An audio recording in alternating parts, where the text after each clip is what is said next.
सुभद्रा योजना पर पुणी खुशी खबर देले सरकार। जो महिला मानक सुभद्रा टंका आसुनी बा कोनोसी असुविधा अछि सेही महिला मानक पई सरकारक बड़ निष्पत्ति। एही खबरटी सुनिला परे महिला मानक मुहरे हस फुटी जाइछि। जो मानकर भी सुभद्रा टंका आसुनी बा किछि त्रुटि अछि सेमाने एही नुआ योजना रे एप्लाई करंतु। एही योजना रे भी मिलिबो सुभद्रा परी टंका। तो एही योजनार नाम कोन कले मिलिबो टंका केमिति एप्लाई करिवो आसंतु जानिबा एही वीडियो रे। चैनल रे प्रथम थर पे आस्थिले हम एही चैनल को सब्सक्राइब करी वीडियो को गोटे लाइक करंतु। देखंतु सुभद्रा योजना परे सरकार महिला मानको आ गोटे बड़ खुशी खबर देले। जो महिला मानक सुभद्रा टंका आसु नाही सेमाने करि दियंतु एही योजना रे फॉर्म पूरण। एही योजनाटी हेउची LIC बीमा साखी योजना।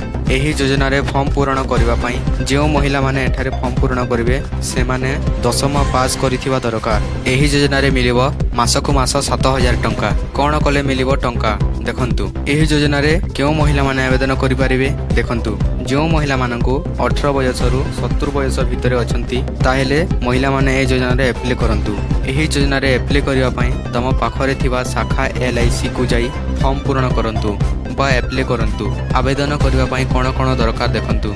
प्रथम रे 10मा पास सर्टिफिकेट, बयस प्रमाण पत्र, आधार फॉर्म एही किछिटा जिनिस नै एप्लाई करंतु ओ एप्लाई करिवा समय रे 3 वर्षर बीमा एप्लाई करंतु। एहा करिवा परे जो माने एठी एलिजिबल होई जिवे सेमानंकु प्रथम वर्ष रे 7000 टंका, द्वितीय वर्ष रे 6000 टंका और तृतीय वर्ष रे 5000 टंका मिलिबो। एहा सरिवा परे एथिरे कमिशन मध्य मिलिबो। जदि आपण माने बीमा टार्गेट पूर्ण करूछंती ताहेले आपण मानंकु बोनस मध्य मिलिबो। एही योजना रे कोनोसी सरकारी चाकरी करिथिबा महिला माने फॉर्म पूर्ण करि पारिबे नाही।